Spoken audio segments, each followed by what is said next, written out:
നന്ദു, ഒന്ന് വേഗം വന്നേടി, ക്ലാസ് ഇപ്പോൾ തുടങ്ങും. ബസ്സിറങ്ങി നന്ദിനിയുടെ കൈയും പിടിച്ച് വലിച്ചോടുകയാണ് അവരുടെ ആത്മമിത്രം വൈശാലി. സ്കൂട്ടി പണിമുടക്കിയത് കാരണം ഇന്നത്തെ വരവ് ബസ്സിലായിരുന്നു. ഒന്ന് പതുക്കെ വൈഷു, ഫസ്റ്റ് അവറിന് ഇനിയും സമയമുണ്ടല്ലോ, പിന്നെന്തിനാ നീ ഇങ്ങനെ പാഞ്ഞു പോകുന്നത്? വൈശാലിയുടെ കൈ പിടിച്ച് നിർത്തി നന്ദു ചോദിച്ചു. നിർത്താതെ ഓടിയത് കാരണം അവൾ നല്ലവണ്ണം കിതക്കുന്നുണ്ടായിരുന്നു. എന്തോ? എങ്ങനെ? ഫസ്റ്റ് അവർ ആരുടെ ക്ലാസ്സാണെന്ന് ഓർമ്മയുണ്ടോ നിനക്ക്? ഇടുപ്പിൽ കൈകുത്തി വൈശാലി ചോദിച്ചു. ഇല്ല. ഞായി എടി പോത്തെ, ആ കടുവയുടെ പിരീഡാ. അയാൾ ടൈം ആവുന്നതിന് 10 മിനിറ്റ് മുന്നേ ക്ലാസ്സിൽ കയറുമെന്ന് അറിഞ്ഞൂടെ നിനക്ക്? ദൈവമേ, എന്നിട്ടാണോ തെണ്ടി വടി പോലെ നിൽക്കുന്നത്? വാടി. ഇത്തവണ നന്ദുവായിരുന്നു വൈഷുവിനെയും വലിച്ചോടിയത്. ആ വിശാലമായ ക്യാമ്പസിൻ്റെ പടുകൂറ്റൻ ഗേറ്റിന് മുന്നിലെത്തിയ ശേഷമായിരുന്നു നന്ദു വൈഷുവിൻ്റെ കൈവിട്ടത്. ഹാവ്, ഇനി 20 മിനിറ്റ് ബാക്കിയുണ്ട് ബെല്ലടിക്കാൻ. വാ, ഉള്ളിലേക്ക് പോവാം. നന്ദു പറയുന്നത് കേട്ട് വൈഷു അവളെ കൂർപ്പിച്ചു നോക്കി. നന്ദു അവളെ നോക്കി ഒന്ന് ഇളിച്ചു കാണിച്ചു. വൈഷു അവളുടെ തലയിലൊന്ന് കൊട്ടി കൈകോർത്ത് പിടിച്ച് ക്യാമ്പസിലേക്ക് കയറി. ബികോം ഫിനാൻസിൻ്റെ ബ്ലോക്കിലേക്ക് കയറുന്നതിനിടയ്ക്കാണ് കോളേജിലെ പിള്ളേരെല്ലാവരും കൂടെ ഗ്രൗണ്ട് ലക്ഷ്യമാക്കി ഓടുന്നത് കണ്ടത്. നന്ദനയും വൈശാലിയും എന്താണെന്ന് കാര്യമറിയാതെ പകച്ചു. ആദി, എന്താടാ കാര്യം? ഓടുന്നതിനിടയിൽ ഒരുത്തനെ പിടിച്ചു വെച്ച് ചോദിച്ചു. എംകോമും ഫസ്റ്റ് ഇയേഴ്സും തമ്മിൽ പൊരിഞ്ഞ അടി. എൻ്റെ ഈശ്വര, ഇന്നും. നന്ദു തലയിൽ കൈവച്ചു പറഞ്ഞു. നീ എന്തു നോക്കി നിൽക്കുകയെ പട്ടി, വേഗം വാ. വായും തുറന്ന് നിൽക്കുന്ന വൈഷുവിനെ പിടിച്ചു വലിച്ച് നന്ദു ഗ്രൗണ്ട് ലക്ഷ്യമാക്കി ഓടി. ഗ്രൗണ്ടിന് ചുറ്റിലും കൂടി നിൽക്കുന്നവരെ വകഞ്ഞു മാറ്റി നന്ദുവും വൈഷുവും ഉള്ളിലേക്ക് കയറി. എവിടെ നന്ദു, കണ്ടോ? ഇല്ലടാ, നോക്കട്ടെ. ദൈവമേ, വന്നിട്ടുണ്ടാവല്ലേ. നന്ദുവിൻ്റെ കണ്ണുകൾ ആരെയോ തിരഞ്ഞുകൊണ്ടിരുന്നു. വൈഷു, ജിത്തേട്ടൻ. എവിടെ, കണ്ടോ നീ? ദാ. നന്ദു വിരൽ ചൂണ്ടിയ ദിശയിലേക്ക് വൈഷുവിൻ്റെ കണ്ണുകൾ പാഞ്ഞു. നിലത്ത് വീണ് കിടക്കുന്ന ഒരു ചെറുപ്പക്കാരന് നേരെ തൻ്റെ കയ്യിലുള്ള ഹോക്കി സ്റ്റിക്ക് കൊണ്ട് ആഞ്ഞടിക്കുകയാണ് അവൻ. അവൻ്റെ നീളൻ മുടി വിയർപ്പിൽ കുതിർന്ന് നെറ്റിന്മേൽ പറ്റിപ്പിടിച്ച് നിൽക്കുന്നുണ്ട്. അഭിജിത്ത്. അവൻ്റെ കണ്ണുകളിലും മുഖത്തും നിറഞ്ഞ രൗദ്രഭാവം പരമശിവന്റെ കോപത്തെ ഓർമ്മിപ്പിച്ചു. അവന് നേരെ ചെല്ലാൻ നിന്ന നന്ദുവിനെ വൈഷു തടഞ്ഞു. അല്ല, നീ ഇതെങ്ങോട്ടാ? പൊന്നു മോളെ, കഴിഞ്ഞ പ്രാവശ്യം അടി നടക്കുന്നതിനിടയിൽ വെച്ച് പിടിച്ചു മാറ്റാൻ ചെന്നത് ഓർമ്മയുണ്ടല്ലോ. അത് മറന്ന് ഇനിയും ചെന്ന ഏട്ടൻ്റെ ഹോക്കി സ്റ്റിക്കിൻ്റെ ചൂട് നീ ഒന്നുകൂടെ അറിയും. അങ്ങർക്ക് ദേഷ്യം വന്നു കഴിഞ്ഞാൽ പ്രാന്താടി. അതിന് നന്ദു അവളെ ഒന്ന് കൂർപ്പിച്ചു നോക്കി. ഓ, നിന്റെ ചെക്കനെ പറഞ്ഞപ്പോൾ സഹിച്ചില്ല അല്ലേ? പൊടി പുല്ലേ. നന്ദു ദേഷ്യത്തോടെ പറഞ്ഞ് മുഖം തിരിച്ചു. വൈഷു പറഞ്ഞത് ശരിയാണ്. കഴിഞ്ഞ തവണ അടി നടക്കുന്നതിനിടയിൽ പിടിച്ചു മാറ്റാൻ ചെന്നപ്പോൾ കിട്ടിയതാണ് ഈ പാട്. ഏതോ ഒരുത്തിനു നേരെ വീശിയ സ്റ്റിക്ക് അവൻ ഒഴിഞ്ഞു മാറിയപ്പോൾ കൊണ്ടത് തനിക്കും. അടിയും കിട്ടി. ജിത്തേട്ടൻ്റെ വായിലുള്ളത് മൊത്തം കേൾക്കുകയും ചെയ്തു. ഇനി മേലാൽ ഇടയ്ക്ക് കയറി വരുതെന്ന് വാണിങ്ങും തന്നതാണ്. നന്ദു ഓർത്തു. എടി, ഇങ്ങനെ പോയ ജിത്തേട്ടൻ അവനെ കൊല്ലും. എന്താടി ചെയ്യുക? നന്ദുവിനാകെ ടെൻഷനായി. നീ ടെൻഷൻ അടിക്കേണ്ടടി, കൃത്യസമയത്ത് തന്നെ എത്തേണ്ട ആളെത്തി. ഏട്ടനെ പിടിച്ചു മാറ്റിക്കോളും. വൈഷു നന്ദുവിനോട് പറയുന്നതിനിടയ്ക്ക് ആരെയോ തിരയുന്നുണ്ടായിരുന്നു. ഹാ, വന്നല്ലോ. വൈഷു പറഞ്ഞത് കേട്ട് നോക്കിയ നന്ദു അഭി ഓങ്ങിയ ഹോക്കി സ്റ്റിക്ക് പിടിച്ചു വെച്ചിരിക്കുന്ന ചെറുപ്പക്കാരനെ കണ്ടു. ജിത്തു, മതി. ഋഷി, വിട്, കൊല്ലും ഞാൻ ഈ പന്ന മോനെ. ജിത്തു, വേണ്ട. ഋഷിയുടെ വാക്ക് കേട്ട് അഭി സ്റ്റിക്ക് വലിച്ചെറിഞ്ഞു. എടുത്ത് കൊണ്ടുപോയിവനെ. അഭി എടുത്തിട്ട് പെരുമാറിയവനെ ചൂണ്ടിക്കൊണ്ട് ഋഷി പറഞ്ഞു. വീണ് കിടക്കുന്നവൻ്റെ കൂട്ടാളികൾ വന്ന് അവനെ പൊക്കിക്കൊണ്ടുപോയി. എടി നന്ദു, ഇത്ര അടി നടന്നിട്ടും ഒരൊറ്റ ടീച്ചേഴ്സും എന്താടി ഇങ്ങോട്ടേക്ക് തിരിഞ്ഞു നോക്കാത്തത്? പിടിച്ചു മാറ്റാൻ ചെന്നാലേ അവർക്കും കണക്കിന് കിട്ടുമെന്ന് അറിയാവുന്നത് കൊണ്ടാവും. അല്ലെങ്കിൽ ഇവനൊക്കെ 2 കിട്ടുമെന്ന് കരുതി മനഃപൂർവ്വം വരാത്തതായിരിക്കും. അടി കഴിഞ്ഞതുകൊണ്ട് ഒരുവിധം കുട്ടികളെല്ലാം തന്നെ ഗ്രൗണ്ട് വിട്ടു പോയിരുന്നു. ഋഷിയും അഭിയും കൂടെ സ്റ്റുഡൻസിന് ഇരിക്കാനൊരുക്കി വെച്ചിരിക്കുന്ന ബെഞ്ചിൽ പോയിരുന്നു. അവരുടെ പിന്നാലെ വൈഷുവും നന്ദുവും. അഭിയുടെ ദേഷ്യം മാറിയിരുന്നില്ലെന്ന് അവൻ്റെ മുറുകി നിൽക്കുന്ന മുഖവും ചുരുട്ടി പിടിച്ചു വെച്ചിരിക്കുന്ന കൈകളും കണ്ടാൽ മനസ്സിലാവുന്നുണ്ടായിരുന്നു. നന്ദുവിന് നേരെ കണ്ണുകൾ കാണിച്ച് ഋഷി വൈഷുവിനെയും കൂട്ടി നടന്നു. നന്ദുവിന് അഭിയുടെ അടുത്തേക്ക് പോവാൻ ഭയം തോന്നിയെങ്കിലും അവൾ രണ്ടും കൽപ്പിച്ച് അവൻ്റെ അടുത്തിരുന്നു. ചെന്നിയിലൂടെ ഒഴുകിയിറങ്ങുന്ന ചോര ചുരിദാറിൻ്റെ ഷാളുകൊണ്ട് നന്ദു തുടച്ചു കൊടുത്തു. ആ ഡി കോപ്പെ, വേദനിക്കുന്നു. അഭി ദേഷ്യത്തോടെ പറഞ്ഞതും നന്ദു ഒന്നുകൂടെ ശക്തിയിൽ നെറ്റിയിലെ മുറിവിൽ അമർത്തി തുടച്ചു. വേദനിക്കുന്നു എന്ന് പറഞ്ഞാൽ നിനക്ക് മനസ്സിലാവില്ലേ? അഭി അവളുടെ കൈ പിടിച്ചു വെച്ച് ചോദിച്ചു. നന്നായി പോയി. നന്ദു അഭിയുടെ കൈ തട്ടി മാറ്റി എഴുന്നേറ്റു. ഡി, നീ ഇതെങ്ങോട്ടാ? മാറ്, എനിക്ക് ക്ലാസ്സിൽ കയറണം. മുന്നിൽ തടസ്സമായി നിന്ന് അഭിയെ തള്ളി മാറ്റാൻ നോക്കി അവൾ പറഞ്ഞു. നീ എവിടേക്കും പോകുന്നില്ല, ഇവിടെ ഇരിക്ക്. അഭി പിടിച്ചിരുത്തിയെങ്കിലും അവളുടെ മുഖം കനപ്പിച്ചു തന്നെയായിരുന്നു. നന്ദൂട്ടി, എന്തിനാ ഈ പിണക്കം? ജിത്തേട്ടൻ അറിയാലോ, എന്തിനാ എന്ന്? ഈ അടിയും പിടിയും ഒഴിവാക്കാൻ എത്രയായി ഞാൻ പറയുന്നു. ആ വരുണും കൂട്ടനും ജയിക്കാൻ എന്തും ചെയ്യും. പോരാത്തതിന് ചിത്തേട്ടൻ്റെ ഈ ദേഷ്യവും എടുത്തുചാട്ടവും എനിക്കാകെ പേടിയാവുന്നു. അയ്യേ, ഇത്രയുള്ളോ നീ? നന്ദു, നിനക്കറിയാലോ ആവശ്യമില്ലാത്ത കാര്യത്തിന് ഞാൻ ഇതുവരെ അടിയുണ്ടാക്കാൻ പോയിട്ടില്ലെന്ന്. വരുണിനോടും അവൻ്റെ ടീമിനോടും ക്യാമ്പസിൽ ഡ്രഗ്സ് കൊണ്ടുവരാനോ സ്റ്റുഡൻസിന് കൊടുക്കാനോ പാടില്ലെന്ന് ഞാൻ ഒരുപാട് തവണ വാണിംഗ് കൊടുത്തതാണ്. പക്ഷെ അത് അനുസരിക്കാതെ വന്നാൽ പിന്നെ ഞാൻ എന്ത് ചെയ്യാനാ? സംസാരിക്കുന്നതിനേക്കാൾ കൂടുതൽ പ്രവർത്തിക്കാനാണ് എനിക്ക് ഇഷ്ടമുള്ളതെന്ന് നിനക്കറിയാലോ. ഇങ്ങനെ മുഖം വീർപ്പിച്ച് നിൽക്കാതെ ഒന്ന് ചിരിക്കു പെണ്ണേ. നന്ദു അഭിയുടെ മുഖത്തേക്ക് നോക്കി ഒന്ന് ചിരിച്ചു. അയ്യേ, ഇങ്ങനെയല്ല, ആ നുണക്കുഴി കാണിച്ച് ചിരിക്ക്. നന്ദു അഭിക്ക് നിറഞ്ഞ പുഞ്ചിരി സമ്മാനിച്ച് അവൻ്റെ നെഞ്ചിലേക്ക് ചാഞ്ഞു. നന്ദുസേ, നീ എൻ്റെ മുറപ്പെണ്ണ. നമ്മുടെ കല്യാണം ഉറപ്പിച്ചതാ, ഒക്കെ ശരിയാ. എന്നാലും ഇതൊരു ക്യാമ്പസ് അല്ലേ? ഇങ്ങനെയൊക്കെ ഇരിക്കുന്നത് കണ്ട അയ്യേ. അഭി പറഞ്ഞപ്പോഴാണ് നന്ദുവിന് തങ്ങൾ കോളേജിലാണെന്ന് ഓർമ്മ വന്നത്. അവൾ പെട്ടെന്ന് ചാടി എഴുന്നേറ്റു. നിക്കടി പെണ്ണേ, നീ എങ്ങോട്ടേ ഈ പാഞ്ഞു പോകുന്നത്? ക്ലാസ്സിൽ കയറട്ടെ ജിത്തേട്ടാ. എന്നാ നീ ഇന്ന് ക്ലാസ്സിൽ കയറണ്ട. അയ്യടാ, മാറിക്ക അങ്ങോട്ട്, എനിക്ക് പോണം. അപ്പോഴേക്കും അബിയുടെ ഫോൺ റിങ് ചെയ്തു. ആരാ ജിത്തേട്ടാ? അവൻ ഫോൺ കട്ട് ചെയ്തതും നന്ദു ചോദിച്ചു. ഋഷിയാണ്, വേഗം പ്രിൻസിപ്പാളിൻ്റെ ഓഫീസിലേക്ക് ചെല്ലാൻ. നന്ദു അവൻ്റെ കൈകളിൽ മുറുകെ പിടിച്ചു. നീ പേടിക്കേണ്ടടാ, എന്നെ ആരും ഒന്നും ചെയ്യില്ല.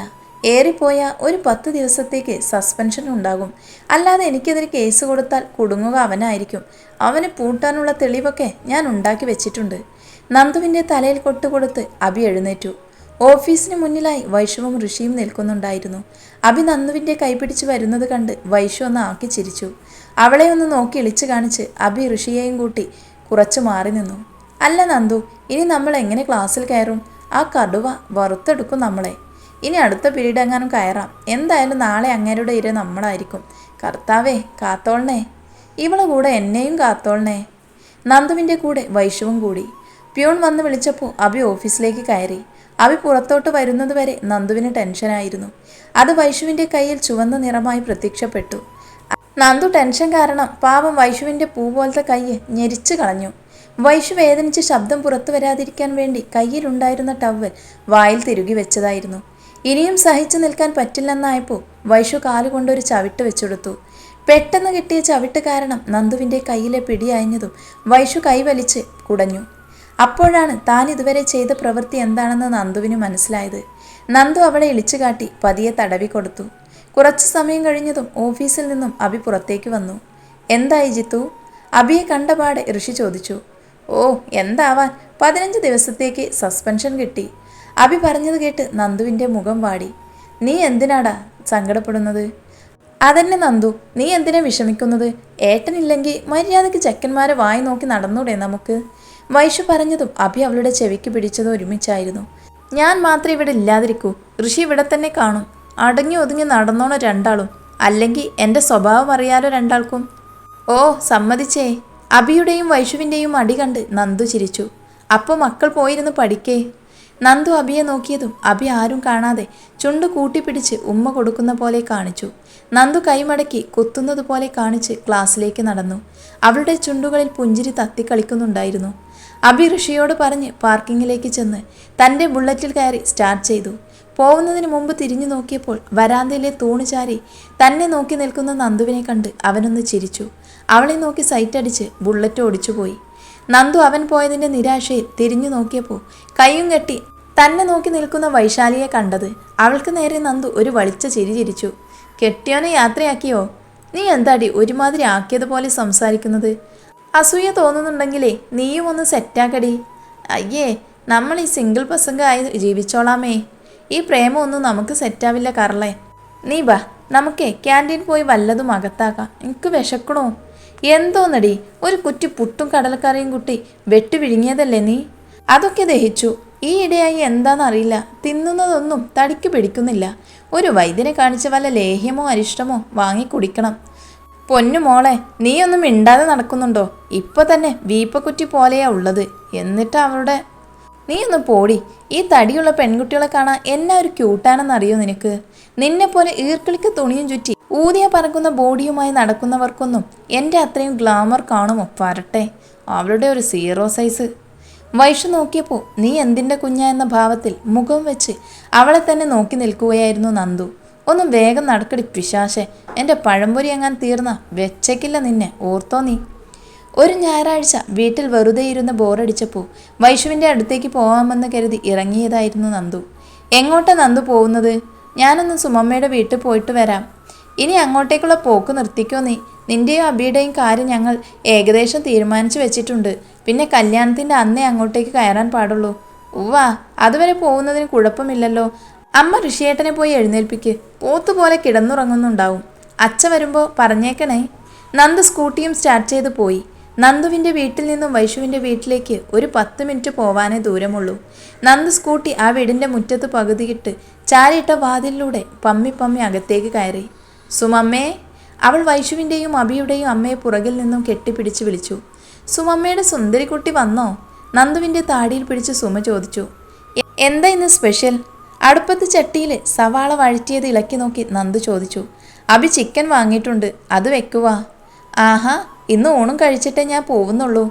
അല്ലാതെ പോവാൻ ഞാൻ സമ്മതിക്കില്ലല്ലോ. പിന്നെ അധികം വൈകാതെ നന്ദോസിനെ ഞാനിങ്ങ് കൊണ്ടുവരുന്നുണ്ട്, അബിയുടെ പെണ്ണായിട്ട്. സത്യമായിട്ടും? പഠിത്തം കഴിഞ്ഞിട്ട് മതിയായിരുന്നല്ലോ പറഞ്ഞേ, പിന്നെന്താ പെട്ടെന്ന് എന്ത് പറ്റി? നിങ്ങളുടെ മുത്തശ്ശിയുടെ തിരക്കാ. പിന്നെ അബിക്ക് 100 വട്ടം സമ്മതം. പിന്നെ സുമമ്മയും കാത്തിരിക്കാൻ എൻ്റെ കുട്ടിയെ ഇങ്ങോട്ടേക്ക് കൊണ്ടുവരാൻ. എന്തിനാ, അമ്മായിയമ്മ പോരിടാനാണോ? അടി! സുമ കൈ ഓങ്ങിയപ്പോഴേക്കും നന്ദു ചിരിച്ചുകൊണ്ട് ഓടിയിരുന്നു. പെട്ടെന്ന് ഒരു കൈ വന്ന് നന്ദുവിനെ റൂമിനുള്ളിലേക്ക് വലിച്ചിട്ടു. അവൾ റൂമിലെ ചുമരിൽ തട്ടി നിന്നു. പെട്ടെന്നായതുകൊണ്ട് അവളൊന്ന് ഞെട്ടി. ഒരു കൈ നെഞ്ചുവെച്ച് നോക്കിയപ്പോൾ 2 കൈകളും നന്ദുവിനെ ലോക്ക് ചെയ്ത പോലെ ചുമരിൽ വെച്ച് അവളെ തന്നെ നോക്കി നിൽക്കുകയായിരുന്നു അബി. അവൻ്റെ കണ്ണുകളിലെ വശ്യത നേരിടാനാവാതെ നന്ദു മുഖം കുനിച്ചു. അബി ചൂണ്ടുവിരലാൽ അവളുടെ മുഖം പതിയെ ഉയർത്തി. നന്ദു. അതിന് നേർത്തൊരു മൂളലായിരുന്നു അവളുടെ മറുപടി. നന്ദന വേണുഗോപാൽ, നന്ദന അഭിജിത്താവാൻ ഇനി അധികം കാത്തിരിക്കേണ്ട. നന്ദുവിൻ്റെ കവിളുകൾ ചുവന്നു. അബി പതിയെ നന്ദുവിലേക്ക് അടുത്തു. അവൻ്റെ ചുടുനിശ്വാസം മുഖത്ത് തട്ടിയതും അവൾ കണ്ണുകൾ അടച്ചു. അവൻ്റെ പല്ലുകൾ ഒരു ചെറുനോവോടെ അവളുടെ തുടുത്ത കവിളിലായിരുന്നു. നന്ദു ഒരു ഏങ്ങലോടെ അബിയുടെ ഷർട്ടിൽ മുറുക്കെ പിടിച്ചു. അബി മുഖം ഉയർത്തിയതും നന്ദുവിൻ്റെ കവിളിൽ പല്ലിൻ്റെ റൗണ്ടിലുള്ള അടയാളം കണ്ട് അവനവിടെ അതരങ്ങളാൽ അമർത്തി ചുംബിച്ചു. അബി വിട്ടുമാറിയെങ്കിലും നന്ദു നിന്ന നിൽപ്പിൽ നിന്ന് അനങ്ങിയില്ല. അവൻ അവളുടെ മുഖത്തേക്ക് പതിയെ ഊതിയപ്പോൾ നന്ദു കണ്ണുകൾ തുറന്ന് അവനെ നോക്കി. ഇങ്ങനെ കൊതിപ്പിക്കുന്ന നോട്ടമൊന്ന് നോക്കല്ല പെണ്ണേ. അബി അവളുടെ നോട്ടം കണ്ട് നെഞ്ചിൽ കൈവച്ച് പറഞ്ഞതും നന്ദു അവനെ തള്ളി മാറ്റി ഓടി സ്റ്റെയർ കയറി. പോകുന്ന പോക്കിൽ അബിയെ തിരിഞ്ഞു നോക്കി കൊഞ്ഞനം കുത്താനും അവൾ മറന്നില്ല. അബിയുടെയും നന്ദുവിൻ്റെയും വിവാഹം അടുത്ത മാസം 10-ന് നടത്താൻ തീരുമാനിച്ചു. അതിനിടയിൽ ചെറുതായി നിശ്ചയം നടത്തി. കോളേജിൽ ആർട്സ് ഫെസ്റ്റിൻ്റെ ഒരു ഐറ്റത്തിന് നന്ദുവും പേര് കൊടുത്തിരുന്നു. ക്ലാസ് കഴിഞ്ഞ് അതിൻ്റെ പ്രാക്ടീസ് നടക്കുന്നതിനാൽ അല്പം വൈകിയായിരുന്നു വീട്ടിലെത്താറ്. അന്നും അതുപോലെ തന്നെ താമസിച്ചിരുന്നു.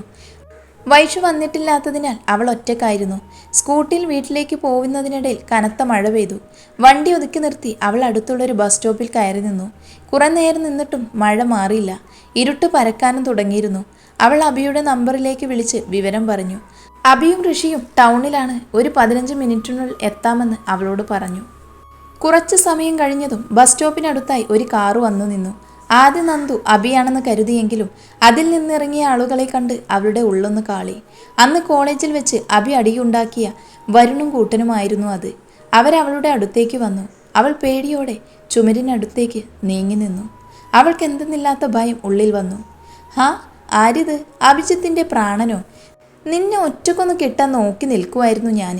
അന്ന് ആ പന്ന മോൻ അടിച്ചിട്ട് ഒരാഴ്ചയാണ് ഹോസ്പിറ്റൽ കിടന്നത്. ആളുകളെ വിട്ട് അവൻ്റെ കൈയും കാലും ഒടിക്കാൻ അറിയാഞ്ഞിട്ടല്ല, അവൻ അതൊന്നും ഏശില്ല. അവന് വേദനിക്കണമെങ്കിൽ നിനക്ക് നോവണം. അതുകൊണ്ട് മോളെ, ചേട്ടന്മാർ ശരിക്കൊന്ന് കാണാൻ പോവുകയാ. ഒരു വഷളം ചിരിയോടെ താടിയൊഴിഞ്ഞ് വരുൺ നന്ദുവിൻ്റെ അടുത്തേക്ക് വന്നു. നന്ദു എന്ത് ചെയ്യണമെന്നറിയാതെ നിന്നു. അവൾ തൻ്റെ ബാഗിൽ മുറുക്കെ പിടിച്ച് അടുത്തേക്ക് വരുന്ന വരുണിന് നേരെ വീശി. പെട്ടെന്നായതിനാൽ വരുണും കൂടെയുണ്ടായിരുന്നവരും ഒന്ന് പകച്ചു. ആ സമയം കൊണ്ട് നന്ദു അവരെ തള്ളി മാറ്റി അവിടെ നിന്നും ഓടി. റോഡിന് സൈഡിലെ മരത്തിന് പിന്നിൽ ഒളിച്ചു നിന്ന് ബാഗിൽ നിന്നും ഫോണെടുത്ത് അബിയെ വീണ്ടും വിളിച്ചു. കാര്യങ്ങളൊക്കെ ഒരു വിധത്തിൽ അബിയോട് പറഞ്ഞു. അവരവിടെ എത്താറായെന്നും നന്ദുവിനോട് അവിടെ തന്നെ നിൽക്കാനും അബി പറഞ്ഞു. എന്നാൽ പിന്നാലെ എത്തിയ വരുൺ അവളെ കണ്ടു. നന്ദു ഫോൺ കട്ട് ചെയ്യാതെ കയ്യിൽ പിടിച്ചു ഓടി. ആ റോഡ് ഹൈവേയിലേക്കായിരുന്നു എത്തിപ്പെടുക. നന്ദു ഹൈവേയിലേക്ക് കയറിയതും അഭി കാറുമായി എത്തിയതും ഒരുമിച്ചായിരുന്നു. കാർ ഓഫ് ചെയ്യാതെ തന്നെ അഭിയും ഋഷിയും ചാടിയിറങ്ങി. വരുണിനെയും കൂട്ടാളികളെയും അവർ അടിച്ചൊതുക്കി. റോഡിന്റെ സൈഡിൽ നിന്ന് വരുണിന്റെ വയറിന് പഞ്ച് ചെയ്യുന്ന അഭിക്ക് നേരെ ഒരുത്തൻ ഊരിപ്പിടിച്ച് കത്തിയുമായി വരുന്നത് കാറിന്റെ ഹെഡ്ലൈറ്റിന്റെ വെളിച്ചത്തിൽ നന്ദു കണ്ടു. നന്ദു ഓടിച്ചെന്ന് അഭിയുടെ ഷർട്ടിന് പിറകെ ശക്തിയിൽ വലിച്ചു. അഭിക്ക് നേരെ വന്ന കത്തി വരുണിന്റെ നെഞ്ചിലേക്ക് തുളച്ചു കയറി. അഭിയെ വലിച്ച ആഘാതത്തിൽ പിന്നോട്ടേക്ക് നീങ്ങിയ നന്ദു റോഡരികിലെ കല്ലിൽ തടഞ്ഞ് റോട്ടിലേക്ക് വീണത് അതുവഴി ചീറിപ്പാഞ്ഞു വന്ന വാനിന് മുന്നിലേക്കാണ്. അഭിക്ക് തൻ്റെ ഹൃദയം നിലച്ചതുപോലെ തോന്നി ആ സമയം. നന്ദു! അലർച്ചയോടെ അഭി നന്ദുവിന് അരികിലേക്ക് പാഞ്ഞു ചെന്നു. ഓപ്പറേഷൻ തിയേറ്ററിന് മുന്നിൽ ചലനമറ്റവനെ പോലെ ഇരിക്കുകയാണ് അഭി. അവനടുത്ത് തന്നെ ഋഷിയും ഉണ്ടായിരുന്നു. ദേഹത്തും കൈകളിലും പുരണ്ട നന്ദുവിൻ്റെ ചോരയിലേക്ക് തന്നെ നോക്കിയിരിക്കുകയായിരുന്നു അഭി. അഭിയുടെ ഇരിപ്പ് കണ്ട ഋഷിക്കാകെ പേടിയായി. താനും കൂടെ തളർന്ന ശരിയാവില്ലെന്ന് മനസ്സിലാക്കിയ ഋഷി കവിളിലെ കണ്ണുനീർ തുടച്ചുകൊണ്ട് അഭിയുടെ കൈകളിൽ പിടിച്ചു. ജിത്തു ഡാ. അഭി ഋഷിയെ ഒന്ന് നോക്കി അവൻ്റെ കൈകളിൽ മുഖമമർത്തി കിടന്ന് കരഞ്ഞു. ഋഷി, എൻ്റെ നന്ദു, എന്നെക്കൊണ്ട് താങ്ങാൻ വയ്യടാ. അഭിയുടെ കണ്ണുനീർ ഋഷിയുടെ കൈകളെ നനച്ചു. ഒന്നുമില്ലടാ നന്ദുവിന്, അവൾക്ക് അങ്ങനെ നമ്മളെ വിട്ട് പോവാൻ പറ്റുമോ? നിന്നെയൊക്കെ വിട്ട് അവൾക്ക് പോവാൻ പറ്റുമോ ജിത്തു? ഋഷി എന്തൊക്കെയോ പറയുന്നുണ്ടെങ്കിലും അഭിക്ക് അതൊന്നും ചെവിയിൽ കയറിയിരുന്നില്ല. 8 വയസ്സുള്ള കൊച്ചഭിയുടെ കയ്യിൽ 4 വയസ്സുള്ള നന്ദുവിൻ്റെ കുഞ്ഞിക്കൈ വെച്ചുകൊടുത്ത് നന്ദുവിൻ്റെ അച്ഛൻ പറഞ്ഞു, ഇവള് നിന്റെ പെണ്ണാ. കാര്യം എന്തെന്ന് പോലും മനസ്സിലായില്ലെങ്കിലും പിന്നീടൊരിക്കലും അഭി ആ കൈ വിട്ടിട്ടില്ല. സ്വതവേ അല്പം ദേഷ്യക്കാരനായിരുന്ന അഭി അവളുടെ പിണക്കത്തിന് മുന്നിൽ പത്തി താഴ്ത്തി നിൽക്കുമായിരുന്നു. പലപ്പോഴും നന്ദുവിനെ അടുത്ത് നിൽക്കുമ്പോൾ അവൻ്റെ പ്രണയം പരിധികൾ ഭേദിച്ച് പുറത്തു വരാൻ ഒരുങ്ങുമെങ്കിലും അവൻ അതിനെ പിടിച്ചു നിർത്താറുണ്ട്. നന്ദുവിൻ്റെ കഴുത്തിൽ ഒരു താലി ചാർത്താതെ അവളെ ഒരർത്ഥത്തിൽ പോലും തൻ്റേതാക്കാൻ അവൻ ശ്രമിച്ചിട്ടില്ല. തൻ്റേതാവാൻ ആഴ്ചകൾ മാത്രം ബാക്കി നിൽക്കെ ജീവനോട് മല്ലടിച്ച് കിടക്കുന്നത് അഭിക്ക് സഹിക്കാൻ കഴിഞ്ഞില്ല. അഭിയുടെയും നന്ദുവിൻ്റെയും വീട്ടുകാർ വിവരമറിഞ്ഞു വന്നതോ അമ്മമാർ കരയുന്നതോ ഒന്നും അഭി അറിഞ്ഞിരുന്നില്ല. സമയമേറെ കഴിഞ്ഞു. ജിത്തു! ഋഷി വിളിച്ചത് കേട്ട് അഭി ഞെട്ടി നോക്കി. ഡോക്ടറെ വിളിക്കുന്നു, വാ. അഭി ഋഷിയോട് മൂളി ആരെയും നോക്കാതെ ഡോക്ടറുടെ അടുത്തേക്ക് ചെന്നു. ഓപ്പറേഷൻ സക്സസ് ആയിരുന്നു. നന്ദനയുടെ ജീവന് അപകടമൊന്നുമില്ല. ബട്ട് വീഴ്ചയുടെ ശക്തിയിൽ സ്പൈനൽ കോഡിന് സാരമായ പരിക്കുകളുണ്ട്. അത് ആ കുട്ടിയുടെ അരക്ക് താഴെയുള്ള ചലനശേഷിയെ ബാധിക്കും. ഡോക്ടർ പറഞ്ഞു വരുന്നത്? ഞാൻ പറഞ്ഞത് എന്താണെന്ന് വെച്ചാൽ നന്ദനയുടെ അരക്ക് താഴെയുള്ള ചലനശേഷി നഷ്ടമായിട്ടുണ്ട്. ഡോക്ടറിൻ്റെ വാക്കുകൾ അവരെ തളർത്താനുള്ള ശക്തി ഉണ്ടായിരുന്നു. അഭി ഒരു താങ്ങിനായി ഇരുന്ന ചെയറിൻ്റെ കൈവരിയിൽ പിടിമുറുക്കി. അവൻ എന്ത് ചെയ്യണമെന്ന് അറിയുന്നില്ല ആ നിമിഷം. ഏയ്, നിങ്ങൾ ഡൗൺ ആവാതെ പറയുന്നത് മുഴുവനായി കേൾക്കൂ. ഇതൊരു ടെമ്പററി പാരലൈസ് ആണ്. എന്നുവെച്ചാൽ ചികിത്സയിലൂടെയും ഫിസിയോതെറാപ്പിയിലൂടെയും മാറ്റിയെടുക്കാൻ സാധിക്കും. പക്ഷേ എത്ര കാലമെന്ന് കൃത്യമായി പറയാൻ സാധിക്കില്ല. അതിന് ആ കുട്ടിയുടെ പൂർണ്ണ സഹകരണവും ആവശ്യമാണ്. ഞാൻ പറഞ്ഞത് മനസ്സിലായിട്ടുണ്ടാവുമല്ലോ. ഡോക്ടറുടെ റൂമിൽ നിന്നും തിരികെ നടക്കുമ്പോൾ അഭിയുടെ മനസ്സിൽ എന്തൊക്കെ സംഭവിച്ചാലും നന്ദുവിനെ തനിച്ചാക്കില്ല എന്ന് ഉറപ്പിച്ചിരുന്നു. ദിവസങ്ങൾ കൊഴിഞ്ഞു. നന്ദുവിനോട് എല്ലാം പറഞ്ഞപ്പോൾ ആദ്യം വിശ്വസിച്ചിരുന്നില്ലെങ്കിലും പതിയെ അത് അംഗീകരിച്ചു. ചികിത്സിക്കാനും മറ്റും അവൾ അല്പം സമയം ആവശ്യപ്പെട്ടിരുന്നു. എന്നാൽ ഇതിനിടയിൽ അഭിയെ നന്ദു പൂർണ്ണമായും അവോയ്ഡ് ചെയ്തു. അവനുമായി കാണുന്ന സന്ദർഭങ്ങളെയെല്ലാം അവൾ പരമാവധി ഒഴിവാക്കാൻ ശ്രമിച്ചുകൊണ്ടിരുന്നു. വൈഷുവിനോട് പോലും സംസാരം കുറച്ചേ ഉണ്ടായിരുന്നുള്ളൂ. അഭിക്ക് ഒരുപാട് വേദന തോന്നിയെങ്കിലും എത്രയും പെട്ടെന്ന് എല്ലാം ശരിയാവുമെന്ന് വിശ്വസിച്ചു. ആക്സിഡന്റ് കഴിഞ്ഞ് 2 മാസം കഴിഞ്ഞു. അഭിയും വീട്ടുകാരും നന്ദുവിൻ്റെ വീട്ടിലേക്ക് വന്നു. ഓരോന്ന് സംസാരിക്കുന്നതിനിടയിൽ നന്ദുവിൻ്റെയും അഭിയുടെയും വിവാഹകാര്യം എടുത്തിട്ടു. അവളെ 2 കൈയും നീട്ടി സ്വീകരിക്കാൻ അഭിയും വീട്ടുകാരും തയ്യാറായിരുന്നു. അകത്തെ സംസാരം കേട്ട് നന്ദു നിറഞ്ഞു വന്ന കണ്ണുകൾ തുടച്ച് വീൽ ചെയർ നീക്കി ഹാളിലേക്ക് പോയി. എനിക്ക് കല്യാണത്തിന് താല്പര്യമില്ല. നന്ദുവിൻ്റെ സ്വരം ഉയർന്നതും എല്ലാവരും ഞെട്ടി എഴുന്നേറ്റു. നന്ദു, നീ എന്താ മോളെ പറയുന്നത്? അച്ഛാ, എനിക്ക് ഈ കല്യാണം വേണ്ട. നിനക്ക് എന്തു പറ്റി നന്ദു? ഒന്നും പറ്റിയിട്ടല്ല, ഞാൻ ആലോചിച്ചെടുത്ത തീരുമാനമാണിത്. അഭി സ്തംഭിച്ച് നിൽക്കുകയായിരുന്നു. നന്ദുവിൻ്റെ ഭാഗത്തു നിന്നും ഇങ്ങനെയൊരു പ്രതികരണം അവൻ ഒരിക്കലും പ്രതീക്ഷിച്ചിരുന്നില്ല. ദേഷ്യത്തിൽ എന്തോ പറയാൻ പോയ വൈഷുവിനെ അഭി കൈ ഉയർത്തി തടഞ്ഞു. അവൻ അവളുടെ അടുത്ത് മുട്ടുകുത്തിയിരുന്ന് അവളുടെ കണ്ണുകളിലേക്ക് നോക്കി. നന്ദുസേ, നിനക്ക് സമ്മതമല്ലെന്ന് എൻ്റെ കണ്ണിലേക്ക് നോക്കി പറ. അഭിയുടെ കണ്ണിലേക്ക് നോക്കിയാൽ തനിക്കൊരിക്കലും അതിന് കഴിയില്ലെന്ന് നന്ദുവിന് അറിയാമായിരുന്നു. എനിക്ക് പറയാനുള്ളത് ഞാൻ പറഞ്ഞു കഴിഞ്ഞു. ഇനിയും അത് ആവർത്തിക്കാൻ താല്പര്യമില്ല. അഭി നന്ദുവിൻ്റെ അടുത്തു നിന്നും പിന്നോട്ട് മാറി. കുറച്ചു സമയം അവളെ നോക്കി നിന്ന് ഒരു കാറ്റുപോലെ പുറത്തേക്ക് പോയി. പുറത്തേക്ക് ഒഴുകാൻ വെമ്പി നിൽക്കുന്ന കണ്ണുനീരിനെ തടഞ്ഞു നിർത്തി അവൾ അവൻ പോയ വഴിയെ നോക്കി നിന്നു. അന്ന് പോയതിനു ശേഷം ഒരിക്കൽ പോലും അഭിയോ വൈഷുവോ നന്ദുവിനെ വിളിച്ചില്ല. പിന്നീട് അറിഞ്ഞു അഭിക്ക് വേറെ വിവാഹം ശരിയായി എന്ന്. എത്രത്തോളം വേണ്ടാന്ന് വെച്ചാലും അഭിയെ മറക്കാൻ നന്ദുവിന് ഒരിക്കലും കഴിയില്ലായിരുന്നു. അവൾക്ക് സങ്കടം സഹിക്കാൻ കഴിഞ്ഞില്ല. ഇത്ര പെട്ടെന്ന് അഭി തന്നെ മറന്ന് വേറെ വിവാഹം ചെയ്യുമെന്ന് അവൾ ഒരിക്കലും കരുതിയിരുന്നില്ല. നാളെയാണ് അഭിയുടെ വിവാഹം. ടേബിളിൽ വെച്ച ഇൻവിറ്റേഷൻ കാർഡിൽ നോക്കുമ്പോൾ എത്ര ശ്രമിച്ചിട്ടും നന്ദുവിന് കരയാതിരിക്കാൻ കഴിഞ്ഞില്ല. അവൾ അതിൻ്റെ പേരിലേക്ക് നോക്കി പൊട്ടിക്കരഞ്ഞു. തോളിലൊരു കരസ്പർശമേറ്റു നോക്കിയ നന്ദു ഋഷിയെ കണ്ടു. അവൾ അവൻ്റെ കയ്യിലേക്ക് മുഖമമർത്തി കരഞ്ഞുകൊണ്ടിരുന്നു. ഏട്ടൻ അഭിയോട് പറയട്ടെ ഈ കല്യാണത്തിൽ നിന്നും പിന്മാറാം? വേണ്ടേട്ടാ, ഞാൻ ജിത്തേട്ടന് ചേരില്ല. എനിക്കതിനുള്ള ഭാഗ്യമില്ല എന്ന് കരുതിക്കൊള്ളാം ഞാൻ. എന്നാൽ മോൾ അവനെ മറക്കണം. മറന്നേ പറ്റൂ. ഇനി നീ സങ്കടപ്പെടുന്നത് കാണാൻ ഏട്ടനാവില്ല. മോള് നാളെ അമ്പലത്തിൽ വരണം. ജിത്തു മറ്റൊരാളുടേതായെന്നറിഞ്ഞാൽ പിന്നെ മറക്കാൻ എളുപ്പമാവും. ഋഷി അവളെ പറഞ്ഞ് സമാധാനിപ്പിച്ചുകൊണ്ടിരുന്നു. പിറ്റേന്ന് എല്ലാവരും നിർബന്ധിച്ചപ്പോൾ നന്ദു അമ്പലത്തിൽ വന്നു. പതിവിലും കൂടുതൽ സന്തോഷത്തിൽ ചിരിച്ചു കളിച്ച് നടക്കുന്ന അഭി അറിയാതെ പോലും തനിക്ക് നേരെ നോക്കാത്തതിൽ നന്ദുവിന് ഒരുപാട് വിഷമമായി. വൈഷുവും അവളെ കണ്ട ഭാവം നടിച്ചില്ല. അമ്പലത്തിലെ നടയിൽ അഭിക്കടുത്ത് ചമയങ്ങളോടുകൂടി ഒരുങ്ങി നിൽക്കുന്ന പെൺകുട്ടിയെ നന്ദു കണ്ടു. പൂജിച്ച് താലിച്ചരട് അഭി കയ്യിൽ വാങ്ങുന്നതും അത് നീലിമ എന്ന ആ കുട്ടിക്ക് നേരെ കൊണ്ടുപോകുന്നതും കണ്ട നന്ദു കണ്ണുകൾ ഇറുകെ അടച്ചു. തൻ്റെ കഴുത്തിലെന്തോ മുറുകുന്നതറിഞ്ഞ് നന്ദു ഞെട്ടി കണ്ണുകൾ തുറന്നതും അഭി താലി അവളുടെ കഴുത്തിൽ 3 കെട്ട് കെട്ടി കഴിഞ്ഞിരുന്നു. ഒരു നുള്ളു സിന്ദൂരം അവിടെ നെറുകയിൽ ചുവപ്പിച്ചു. നന്ദുവിനൊന്നും വിശ്വാസമായില്ല. ഏട്ടത്തി. വൈഷു നന്ദുവിനെ മുറുകെ പുണർന്നു വിളിച്ചു. നന്ദു അവളെ ഒരു കരച്ചിലോടെ പുണർന്നു. ചടങ്ങുകളെല്ലാം കഴിഞ്ഞ് അഭി നന്ദുവിനെ വീൽചെയർ ഉരുട്ടി കാറിനടുത്തേക്ക് കൊണ്ടുപോവുകയായിരുന്നു. നന്ദു അഭിയുടെ കയ്യിൽ പിടിച്ചു വലിച്ച് മുന്നിലേക്ക് നിർത്തി. ജിത്തേട്ടാ, ഏട്ടാ ഒന്ന് മിണ്ട് പ്ലീസ്, എനിക്ക് കഴിയുന്നില്ല. നീ എന്താ കോപ്പ വിചാരിച്ചത്? നീ വേണ്ടാന്ന് പറഞ്ഞാൽ ഞാൻ വിട്ടിട്ട് പോകുമെന്നോ? മരണത്തിൽ പോലും നിന്നെ ഞാൻ ഒറ്റയ്ക്ക് വിടില്ലെന്ന് നിനക്കറിഞ്ഞൂടെ? അപ്പോഴാ അവിടെ മറ്റെടുത്തൊരു സ്വഭാവം. ഒന്ന് തരാൻ അറിയാഞ്ഞിട്ടല്ല, വേണ്ടാന്ന് വെച്ചിട്ടാ. നിനക്ക് തോന്നുന്നുണ്ടോ പെണ്ണെ എനിക്ക് നിന്നെ വിട്ടുപോകാൻ പറ്റുമെന്ന്? അന്ന് നീ ചോരയിൽ കുളിച്ച് കിടന്നപ്പോൾ ഞാൻ എന്തുമാത്രം വേദനിച്ചു എന്നറിയുമോ? നിനക്ക് ആപത്തൊന്നും വന്നില്ലെന്ന് പറഞ്ഞപ്പോഴാണ് ശ്വാസം നേരെ വീണത്. ഒരിറ്റ് ശ്വാസം മാത്രം ബാക്കി വെച്ച് തന്നാലും പൊന്നുപോലെ നോക്കും ഞാൻ. ആ എന്നെ നീ വേണ്ടാന്ന് പറഞ്ഞപ്പോൾ തകർന്നു പോയതാ ഞാൻ. പിന്നെ വേറെ വഴിയൊന്നുമില്ലാത്തപ്പോൾ കളിച്ച നാടകം മാത്രമാണ് ഇതെല്ലാം. നീലിമയും അതിന് കൂടെ നിന്ന് തന്നു. ജിത്തേട്ട സോറി. കാലിന് വയ്യാത്തന്നെ ജീവിതകാലം ജിത്തേട്ടൻ ചുമക്കണ്ടെന്ന് കരുതിയ ഞാൻ അങ്ങനെയാന്ന് പറഞ്ഞത്. അതിന് ചികിത്സിക്കാൻ മാറാത്ത ഒന്നുമല്ലല്ലോ ഇത്. ഇനി അഥവാ മാറിയില്ലെങ്കിൽ തന്നെ എനിക്ക് ആരോഗ്യമുള്ളിടത്തോളം കാലം നിന്നെ ഈ കൈക്കുള്ളിൽ കൊണ്ടു നടക്കും. ദാ ഇങ്ങനെ. അഭി അവളെ കൈകളിൽ കോരിയെടുത്തു പറഞ്ഞു. പതിയെ അവളുടെ നെറുകയിൽ ചുണ്ടമർത്തി. അവളൊരു ചിരിയോടെ അഭിയുടെ നെഞ്ചിൽ മുഖമമർത്തി കിടന്നു.